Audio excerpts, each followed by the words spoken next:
இயேசுவில் பிரியமான சகோதர சகோதரிகளே, கொஞ்சம் பேர் நம்மளை பார்த்துட்டு கொஞ்சம் பயப்படுற மாதிரி தெரியுது. திருப்பி வந்துட்டானா இவன், இப்படி பயந்தவங்கெல்லாம் சொல்லுங்கள் பிரைஸ் தி லார்ட். வர்றா அன்புக்குரியவர்களே, ஒரு சிறிய செய்தியோடு நம்ம நிறைவு செய்ய போகிறோம். ஒரு சிறிய பகிர்வு தான். காலையிலேருந்து நிறையா பேசிட்டோம். ஒரு கதை ஒன்று இதில் ஆசிரியர் ஒருத்தர் யூடியூப்பில் சொன்னார். ஒரு கதை, ஒரு துறவு மடம் இருந்துச்சான். துறவு மடத்தில் துறவிகள்லாம் இருந்தாங்க. அதுக்கு ஒரு தலைவர் குரு ஒருத்தர் இருந்தார். அந்த குருஜிக்கிட்ட இவங்க கேட்டாங்க, ஐயா நம்மளே சமைச்சு நம்மளே சாப்பிட்டு ஒன்றும் வேலையெல்லாம் செய்ய முடியல, சமைக்கிறதுக்குன்னு நம்ம போய் அங்கே போய் நிற்க வேண்டியிருக்கு, அதனால் சமைக்கிறதுக்கு ஒரு ஆளை போட்டுக்கலாம் அப்படின்னு கேட்டாங்களாம். அவங்க சொன்னாராம், இல்லை இல்லை வேண்டாம் அப்படின்னு.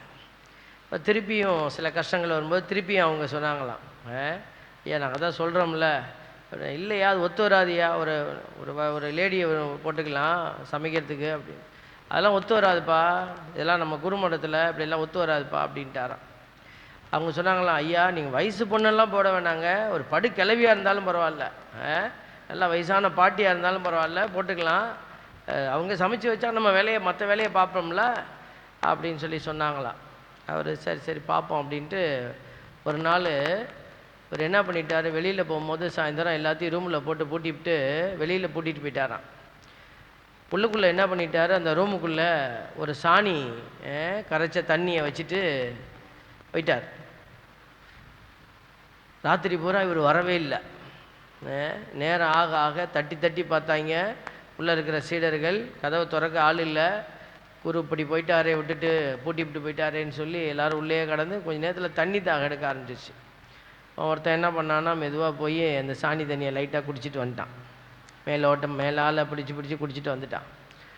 அடுத்து ஒருத்தன் போனானா, அவனுக்கும் தாகம் தாங்கலை, அவனும் போய் குடிச்சிட்டு வந்துட்டான். இப்படியே ஒவ்வொருத்தனாக போய் குடித்தாங்க. கடைசியில் சாணி தண்ணியே இல்லாமல் போச்சு. எல்லோரும் சாணி தண்ணியை குடித்து சாணி தண்ணி ரொம்ப குறைஞ்சிருச்சு. அடுத்த நாள் காலையில் வந்து ஐயா திறந்து விட்டார் குரு. என்ன கேட்டார், என்னங்க இப்படி பூட்டிவிட்டு போயிட்டீங்க, நாங்கள் எவ்வளோ துவைச்சிட்டோம், தண்ணி கூட இல்லை அப்படி இப்படின்னு நேராக போய் அவர் அந்த சாணி சட்டியை தான் பார்த்தாராம். பார்த்துட்டு சொன்னாராம், பத்தியா தாகம்னு வந்துருச்சு, இவர் வழி இல்லைன்னா சாணி தண்ணி கூட பார்க்காம நீ குடிச்ச பத்தியா, இப்படி தான் நடக்கும் கிளவியை வச்சாலும் அப்படின்னாராம். Praise the Lord. ஆமாம் பிள்ளைகளே, சில நேரத்தில் சில காரியங்கள் ஒதுக்கணுன்னா ஒதுக்கிடணும். நம்ம எதுக்கு இருந்துட்டு போதே அப்படின்னு வச்சோம்னா அது வினையாக போயிடும். வாழ்க்கையில் எதெல்லாம் தீமையோ அதெல்லாம் ஒதுக்கிட்டு எது நன்மையோ அதை மட்டும் வச்சுக்கணும். ஆண்டவர் அதுக்கு தான் என்ன பண்ணுறாரு, தூய ஆவிங்கிற துணையாளரை நான் தரேன், அவரை வச்சுக்கோ, மற்றதெல்லாம் வேண்டாம்ப்பா, தேவையற்றதை விலக்கிடு அப்படின்னு சொல்கிறார். இந்த விண்ணேற்றம் நடந்தால் தான் தூய ஆவி வருகை நடக்கும். அதனால தான் இயேசு என்ன செய்கிறாரு, சீடர்கள்கிட்ட பொறுப்பெல்லாம் கொடுத்துட்டு அவர் விண்ணேறி போனார். காலையிலேயே இந்த விண்ணேற்றத்தை பற்றி நிறையா பேசிட்டோம். மீண்டும் நினைவுபடுத்துகிறேன், எதுக்கு சீடர்கள்ட்ட ஒப்படைச்சார், படைப்பு திட்டத்தை ஒப்படைச்சது போல் மீட்பு திட்டத்தையும் ஒப்படைச்சிட்டாரு. அப்போ நீங்கள் செயல்படுங்க. இன்றைக்கி அவங்கக்கிட்ட கொடுத்தது தான் இன்றைக்கி உங்கள் தலையிலும் என் தலையிலும் பொறுப்பாக இருக்கிறது. அதைத்தான் திருத்தூதர்கள் கடிதத்தில் எழுதி வச்சுருக்காங்க, நீங்கள் கடவுள் கொடுத்த சீரிய பொறுப்பாளர்கள் அப்படிங்கிறத மறந்துடாதீங்க, பொறுப்புணர்வுடன் செயல்படுங்க. உன்னைய கடவுள் ஒரு இடத்துல நிப்பாட்டி வச்சுருக்கிறாருன்னா அந்த இடத்துல ஏதோ ஒரு வேலை இருக்குன்னு அர்த்தம், அந்த இடத்த நீ சரி செய்யணும்னு அர்த்தம். அந்த இடத்துல உடனே எனக்கு இது இல்லை அது இல்லைன்னு சொல்லிட்டு நீ போகக்கூடாது. போனீன்னா நீ ஆண்டவருக்கு உகந்த பாத்திரமாக இருக்க முடியாது. ஆக செயல்பாட்டுக்கான தளத்தில் கடவுள் நின்று நமக்கு என்ன செய்கிறாரு, துணையாளரான தூய ஆவியை தந்து நம்மை செயல்படுத்துவதற்கு ஆற்றல் அளிக்கிறாரு. தூய ஆவியானவரோ ஒருத்தர் தான், ஆனால் அவர் கொடுக்குற அருள் கொடைகளோ பல வகையாக இருக்கிறது. அப்படி பல வகையாக இருக்கிற பட்சத்தில் தான் நீங்கள் என்ன செய்யணும், உங்ககிட்ட இருக்கிற கொடையை நீங்கள் பயன்படுத்திட்டு மற்றவர்களுக்கிட்டையும் அந்த தூய ஆவியின் கொடை உண்டு என்பதை நம்பணும். அங்கே தான் ஒன்றிப்பு வருது. நான் தான் ஆண்டவருடைய வல்லமையை பெற்றிருக்கிறேன், இவன்லாம் என்ன அப்படின்னு சொல்லி நீங்கள் யாரையும் மட்டம் தட்ட முடியாது. ஏன்னா தூய ஆவி யாருக்குள்ளிருந்து எப்படி செயல்படுவார் என்பது நம்மக்கிட்ட சொல்லிட்டு வரதில்லை. மோசே அப்படி தான் 70 பேரை நியமித்து தூய ஆவிக்காக ஜெபித்த பொழுது 2 பேர் கூடாரத்திலே தங்கிட்டாங்க. அங்கேயே அவர்கள் இறைவாக்கு உரைக்கிறாங்க. இதை பார்த்துட்டு ஓடி வந்து 2 பேர் சொல்கிறான், ஐயா நீங்கள் இங்கே கூப்பிட்டீங்க இந்த சந்திப்பு கூடாரத்துக்கு வரணும்னு, அவங்க வரல, ஆனாலும் இறைவாக்கு உரைக்கிறான். அவன் மேலேயும் தூய ஆவி வந்து இறைவாக்கு உரைக்கிறான். உடனே போய் நிப்பாட்டுங்க அவனை. அப்போது மோசே சொன்னார், கடவுள் இவ்வளோ பெருமையாக வேலை செய்கிறாருன்னா அதுக்கு மேலே அதுக்காக நீ பொறாமப்படவியா? கடவுள் எவ்வளோ பெரியவர், அவர் யார் மேலே தூய ஆவியை அனுப்பணும்னு அவர் அனுப்புகிறாரோ அது அவருடைய வல்லமை. அதை போய் நிப்பாட்டுறதுக்கு நமக்கு ஒன்றும் இல்லை, வாயை முடிக்கிட்டு போங்கடான்ட்டார் பாருங்கள். அதனால் தூய ஆவியை யாருக்கு கொடுக்கணும் யாருக்கு கொடுக்கக்கூடாதுன்னு நீங்களும் நானும் சொல்கிறதில்ல, ஆவியானவர் ஆண்டவர் அதை டிசைட் பண்ணுறார். அப்போ இங்கே இருக்கிற உங்களுக்கு தூய ஆவியை அவரை கொடுக்கறது எவ்வளோ சிறப்பு. மோயிசன் அதான் சொல்வார், எல்லோர் மீதும் தூய ஆவி வந்து எல்லோரும் இறைவாக்கு உரைத்து ஆண்டவருடைய பணியை செய்வது எவ்வளவு சிறப்பு.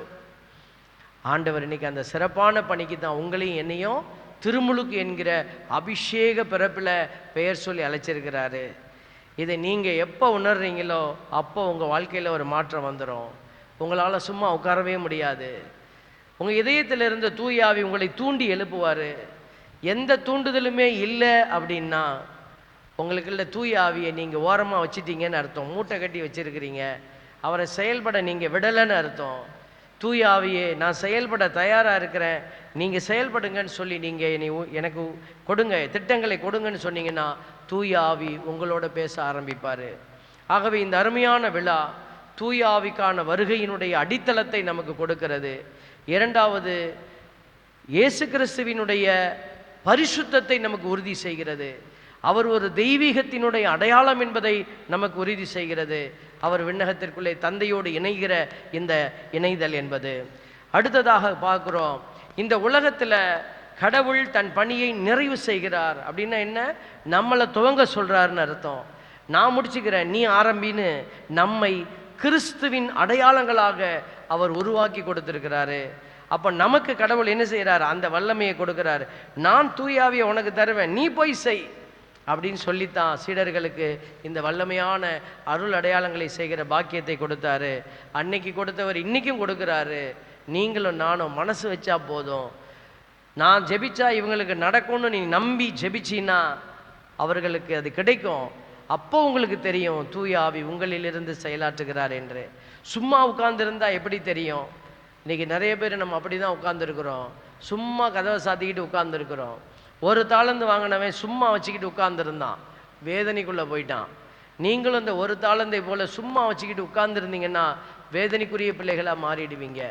என்ன செய்யணும், தூய ஆவிகிட்ட கேளுங்க.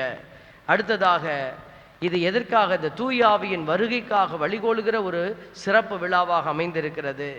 ஆகவே தூய ஆவி கண்டிப்பாக வருவார், வந்திருக்கிறார், வரப்போகிறார், உங்ககிட்டையும் வந்துடுவார். உங்கள் மத்தியிலிருந்து செயலாற்ற அவர் தயாராக இருக்கிறார். அடுத்ததாக, நம்பிக்கை கொடுக்கிற ஒரு விழா இந்த விழா. மோட்சம்னு ஒன்று இருக்குதுப்பா, அங்கே நம்மளாலையும் ஏறி போக முடியும் அப்படின்னு ஆண்டவர் முன்னாடி போய் காட்டிட்டாரு. ரெண்டாவது, மரியாள், அன்னை மரியாளை நமக்கு ஒரு அடையாளமாக எடுத்துகிட்டு போய் வச்சிருக்கிறாரு. இன்றைக்கி உங்களுக்கும் எனக்கும் இந்த வாய்ப்பு கொடுக்க ஆண்டவர் காத்திருக்கிறாரு. அதுக்கு என்ன செய்யணும், இந்த உலகத்தில் ஆண்டவர் வைக்கிற எக்ஸாமை நீங்கள் எழுதி ஆகணும், இந்த தேர்வை சந்தித்தாகணும். நீ கேட்ட கேள்விக்கு பதில் எழுதாமல் நீயா ஒரு கேள்வி எழுதி நீயா ஒரு பதில் எழுதினா ஆண்டவர் என்ன செய்வார் பாருங்கள். ஒரு பள்ளிக்கூடத்தில் பசுமாட்டை பற்றி எழுதுன்னு கேட்டிருந்தாங்களாம். அவன் தென்னை மரத்தை பற்றி படிச்சுட்டு போயிருந்தான். அதை பற்றி எழுதுனான். தென்னை மரம் இத்தனை அடி உயரம் வளரும், இத்தனை அடி இவ்வளோ காய் காய்க்கும், இதனால் இது இந்த பலன் இருக்குது, வவுத்தில் வலி இருக்கிறவங்களாம் தேங்காயை குடித்தா சரியாக போயிடும் எல்லாம் எழுதிட்டு இத்தகைய பயன்கள் விளைவிக்கக்கூடிய தென்னை மரத்தில் தான் இந்த பசுமாட்டை கட்டுவாங்கன்னு எழுதுனானா. பாருங்கள், நீங்கள் நம்ம இந்த மாதிரி தான் கதை எழுதிக்கிட்டு இருக்கிறோம். இந்த மாதிரியெல்லாம் கதை எழுதி வாழ்க்கையில் ஜெயிக்க முடியாது. உண்மையின் ஆவி, தூய்மையின் ஆவி, நேர்மையின் ஆவி, தூய ஆவி, எது சரியோ அதை சரியாய் சொல்லி கொடுப்பார். உங்களை குழப்ப மாட்டார். அவர் குழப்பத்தின் ஆவி இல்லை, தீய ஆவி குழப்பத்தின் ஆவி. நீங்கள் குழம்பி போகிறீங்க ஏதாவது ஒரு விஷயத்துலன்னா அங்கே ஏதோ தீய ஆவி நம்மக்கிட்ட இருக்குன்னு அர்த்தம். அதனால் இந்த தூய ஆவியின் துணையோடு நம்ம வெற்றி அடையணும் வாழ்க்கையில்.